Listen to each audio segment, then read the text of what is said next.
Well, the 2018 midterm elections are just one day away. Welcome to Faith Nation. I'm Jenna Browder. And I'm John Jessup. Well, Democrats seem to have the edge in the House, while Republicans are trying to expand their lead in the Senate. But as Amber Strong reports, tomorrow's midterm elections will come down to one crucial factor: voter turnout. It's the final push to the midterms. If you want more caravans and you want more crime, vote Democrat. It's very simple. With the most famous faces from each party presenting closing arguments. A bunch of poor, impoverished, broke, hungry refugees. That's like the thing that's really going to threaten Gary, Indiana. Both sides are fired up with long lines at the polls and early voting shattering records, with 34 million Americans casting their votes already. President Trump stumping in states he won in 2016, like Tennessee and Georgia. We can talk about the economy, but the fact is we know how well we're doing with the economy, and we have to solve problems. Problems, he says, like immigration. Democrats are openly encouraging millions of illegal aliens to break our laws, violate our sovereignty, overrun our borders. Democrats are betting it's a double-edged sword that will backfire. What the president is doing is driving away the independent voters and swing voters and a lot of moderate Republican voters. Now what you see in the closing argument is dog whistle politics, appeals to racist, just the worst of America. Both parties are working to get their voters to the polls tomorrow. And who actually shows up to vote is critical. With races extremely tight in many House battles, control of the House could come down to turnout in some key races. And several Senate races are also extremely close. Democrats are pushing health care, with poll after poll saying it's the #1 issue along with the economy for voters. GOP leaders say the president is pushing more than just immigration. He talks about the jobs coming back. He's talking about 4 million people off of food stamps. He talks about the fact that no Democrat voted for these historic tax cuts. But he can talk about multiple things at once. Republicans believe those issues will help maintain control of the Senate. We're not only going to hold the majority, I think we're going to add to it. And it's not over yet. President Trump will rally in 3 more states Monday, including Indiana and Missouri, hoping to garner some last-minute votes for candidates in highly contested Senate races there, as voter turnout will be a big factor in this year's election. Amber Strong, CBN News in Washington.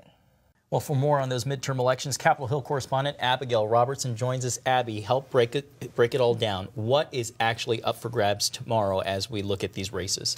Well, every House member's on the ballot tomorrow, and it is anyone's guess who will win the majority there. But in the Senate, there are 35 Senate seats up for grabs tomorrow. Democrats are defending 26 of those, and 10 are in states that President Trump won in 2016. So they definitely have a more uphill battle tomorrow. And the Republicans right now, it looks likely that they will hold control of almost all of the seats that they currently have right now, possibly pick up a few. So they're feeling pretty good about the Senate heading in tomorrow. Yeah. Abby, in terms of specific races, which ones are you really following? Yes. Well, last week I was in Nevada. I spoke with Senator Dean Heller, who's known as one of the most endangered Republicans up for re-election in the Senate this year, because he's running in a state that Hillary Clinton won narrowly in 2016. But I asked him how he feels about his race. It is neck and neck there, with I think his opponent, maybe even now Jackie Rosen, having a little bump above him in the polls. But he told me that he feels confident that people in Nevada are happy about job growth, tax cuts, and where the economy is, and he thinks that that will bring people to support him in the polls tomorrow. I also was in Arizona, where either way that race goes, they're going to elect their first female senator, whether that's Congresswoman Martha McSally or Kirsten Sinema, and it is a race that is neck and neck. Republicans, this is a state that Senator Jeff Flake, he's retiring. Republicans could definitely lose this seat, but they're hopeful that if they do, they will still hold their majority by picking up other states like Missouri or North Dakota, where the Republican candidates are polling ahead of the Democratic incumbents right now. Abby, we only have about 40 seconds left. I know we have to wait to see what voters actually are going to do tomorrow, but how will this affect Trump's agenda for the remainder of his first term? Oh, President Trump is definitely on the ballot tomorrow. His entire agenda is at stake right now. And that is why we've seen him travel all over the country to campaign for Republican House and Senate members, particularly in the Senate, where the president so far has had 84 of his judicial nominees confirmed, including 2 Supreme Court justices. If the Republicans lose the control of the Senate, that could come to a screeching halt, and he still has many open judicial nominations to fill. So he knows that his agenda here is at stake, and that's why we've seen him all over the place recently. Definitely a lot invested. Abigail Robertson, Capitol Hill correspondent, thanks for joining us. Thank you. Well, President Trump is wrapping up his campaign blitz today with stops in 3 states. He's hoping this last-minute boost will make a big difference for GOP candidates in some key races. CBN's White House correspondent Ben Kennedy joins us from the North Lawn. Ben? Well, Jenna, President Trump just wrapped up a rally in Ohio, then on to Indiana and Missouri. He is closing out the midterm campaign with a mad dash through the South and Midwest to drum up support for Republican candidates. Now in the Buckeye State, he rallied for State Attorney General Mike DeWine, who is facing Democrat gubernatorial candidate Rich Cordray. The governor's race to succeed John Kasich is shaping up to be one of those closest elections in more than 40 years. Now, Trump won Ohio back in 2016 by more than 8%. He's hoping to use that momentum to really drum up last-minute votes for DeWine. The president's message focuses on the economy, healthcare, and immigration, but at this stop, he talked a great deal of manufacturing and bringing jobs back to Ohio. This is the greatest political movement of all time in this country. And it's an incredible time in America. Jobs are soaring, wages are rising, poverty is plummeting, and more Americans are working today than ever before in the history of our nation. Tomorrow, the people of Ohio are going to elect Mike DeWine and a Republican Congress to keep America's economic boom surging full speed ahead. Mike DeWine, boy, he is fighting. He's great. And I know his opponent, he's a disaster.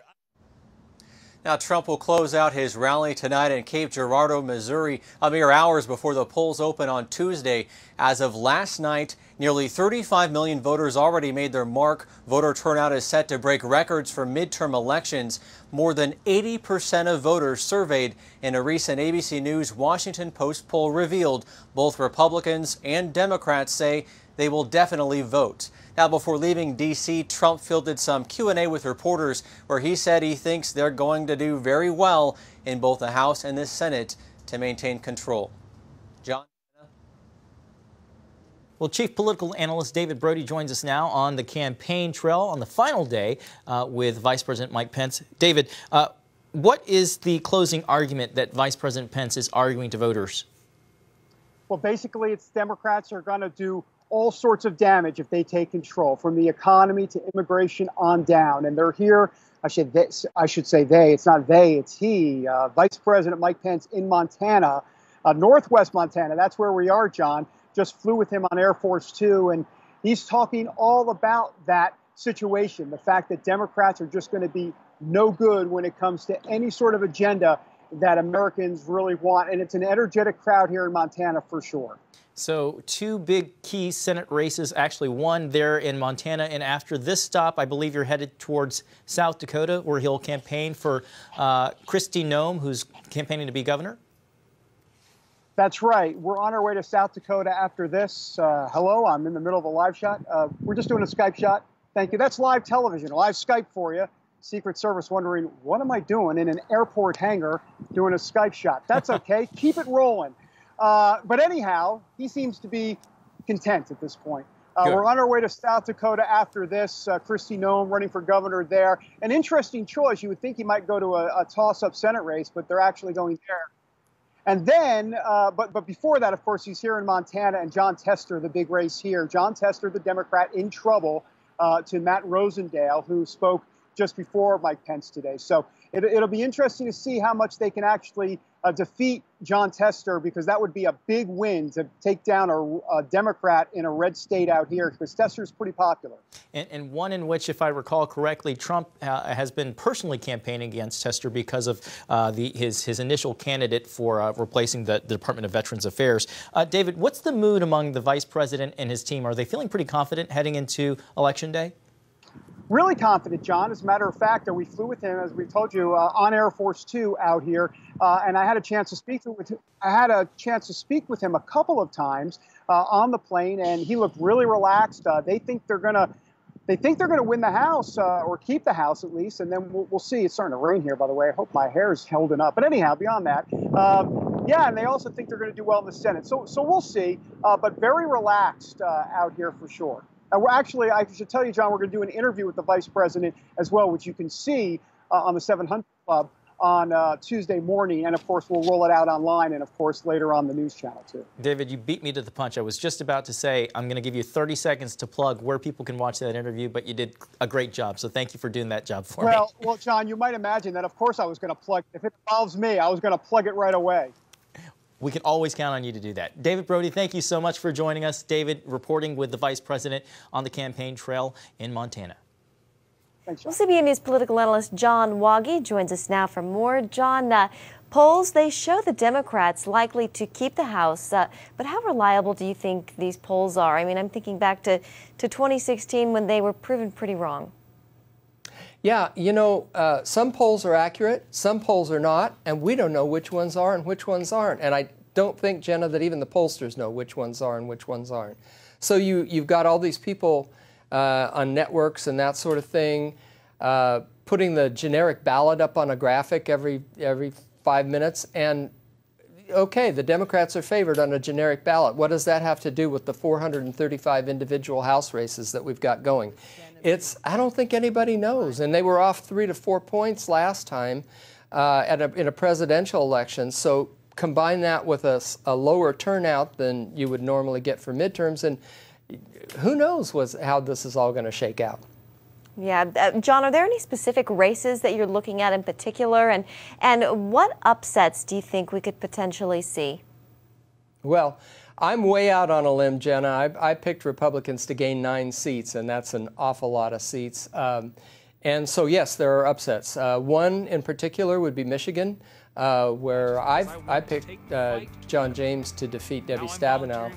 We'll see if that comes to pass, but that would be one that Republicans aren't really looking toward. Another possibility would be in New Jersey, where Bob Menendez, Democratic senator, has been embattled and getting a strong challenge from Robert Hugin, and so I picked Menendez to go down to defeat too. So the overall picture is that Republicans have essentially 4 seats to defend, and if they do that, then everything they get beyond that is gravy, if you will. That means that they could gain anywhere from 2 to 9 seats, and I'm going on the high end. So. Yeah. John, there's been a lot of focus, of course, on Congress, on the House and Senate, but also the gubernatorial races. Important to talk about.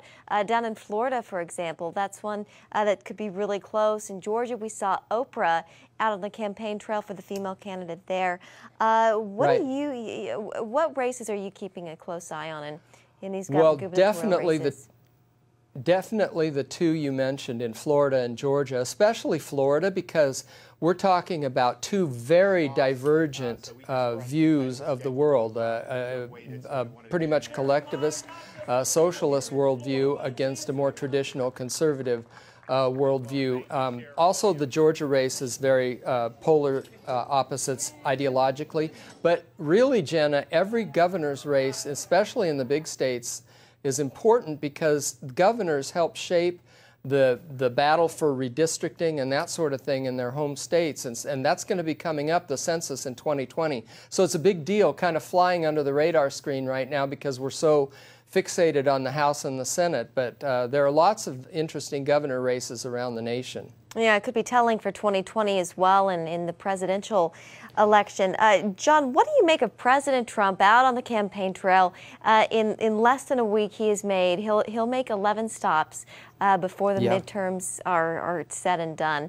In just less than 1 week. What do you make of his rhetoric? Is he hitting the right tone?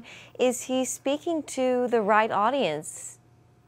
Well, first of all, I'm not privy to the internal polls that President Trump is privy to. I imagine he's hitting away at messages that he believes are ones that will get the voters he needs to the polls and that his compatriots in Congress need.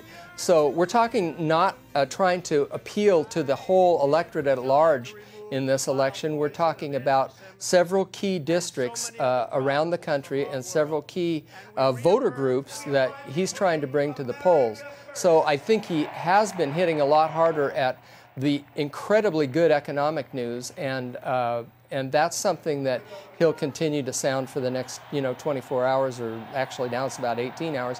But basically, he's hitting the themes he wants to hit, and he's doing it at a pace that I've never seen, and I've been covering politics for the last 4 decades, so it's really something to watch. Yeah. As you mentioned, 4 decades of political coverage. John, how does this election seem different than previous years? Well, in some ways, they're all a little bit different from each other, but this one is really unusual in that, there is a possibility that the first-term president doesn't lose big in the House. That's only happened like 3 times since World War I, where the party of the new president in the first midterm election actually doesn't lose a lot of seats. Normally they lose somewhere in the neighborhood of 29 seats. If they do lose that amount, the Democrats win the House. But the Senate is looking like a whole other matter because the math is in favor of the Republicans. So it's really an unusual thing, and I think partly because the country is so very polarized.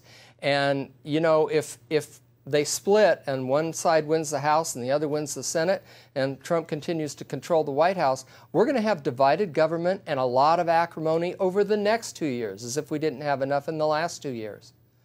Yeah. Well, John Wagi, you will be with us election night with your expertise. Sure will. We certainly appreciate all that you have to bring to the table, and we'll see what happens. Absolutely. Looking forward to it, Jenna. All right. Thanks, John. Thanks. When we come back, a look at why it's important for Christians to vote.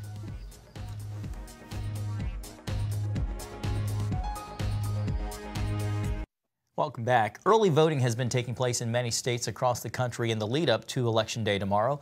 And while historically midterm elections draw on older voters, young people are turning up this cycle. Arizona, Florida, Georgia, Illinois, Nevada, and Texas have all seen higher early voting turnout among 18 to 29-year-olds compared to the 2014 midterms. For example, in Illinois, early youth voting is up 144%. Well, Jason Yates is the CEO of My Faith Votes, and he joins us now. Jason, thanks so much for being with us. I appreciate it, Jenna. Thanks for having me. Jason, you know better than anyone else, but why, in your own words, is it so important for Christians to get involved and take part in the political process? Well, sure. We can certainly be seeking a political outcome, but I think more than that, what we're really wanting to do is to be faithful. Galatians 6:10 tells us, as we have opportunity, let us do good to those around us. And so voting is a real opportunity to act on our faith, to be faithful with that, but then to do good within our communities and our nation. Jason, I love that reference to James. We know that evangelical voters had a huge impact in the 2016 election. What are some of the big issues that are driving evangelicals to the polls this go around?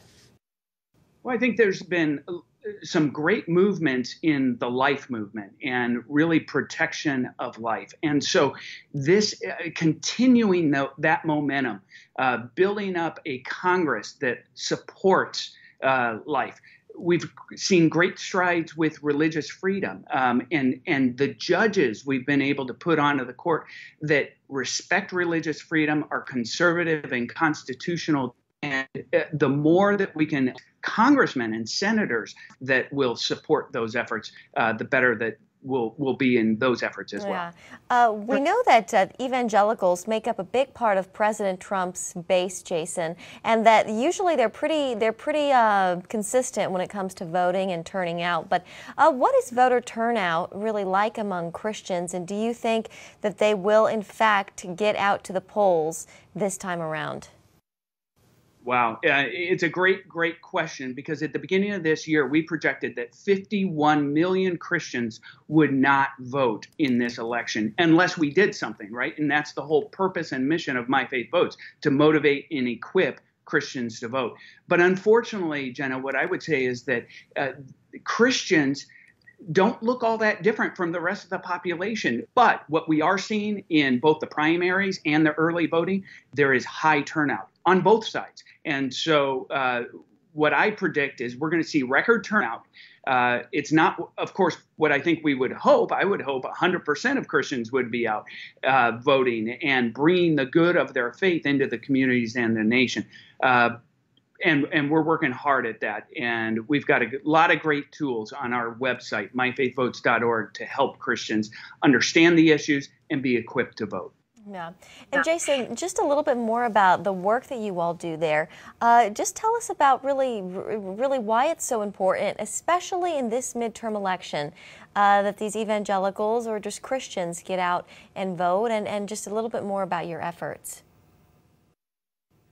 Well, we've already mentioned some of the things that are at stake. And it's about how we as a nation and frankly as Christians, how we show care and compassion for others. So those are some real pillars and some issues that I think Christians need to think through and think well about, and should motivate them to be voting. Now, My Faith Votes, what we're trying to do is not only motivate, but equip. And we have a whole set of resources from our Voting Assistance Center. I'll tell you what, with My Faith Votes, you get a ballot guide that equips you, unlike, I would say, any other organization. Did you know that there's 70,000 elections that are happening tomorrow? 70,000 elections, and our ballot guide covers every single one of those elections. And so you can come to our website, get informed about what those candidates stand for, and then you can build a plan. Schedule it on your calendar. I'm going to vote at this time. This is where my polling place is. These are my driving directions. All of those things to really build a plan, be equipped to vote. Jason Yates with My Faith Votes. Thanks so much for joining us. Still ahead on Faith Nation, why one group of evangelical leaders is calling on people to pray for the midterm elections.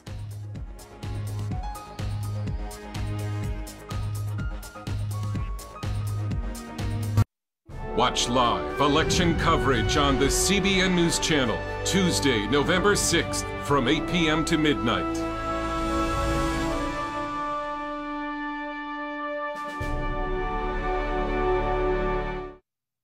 Well, voting is often considered a civic duty, but it can also be a spiritual exercise. That's right, Jenna. Paul Strand visited a group of Christians who think it definitely is.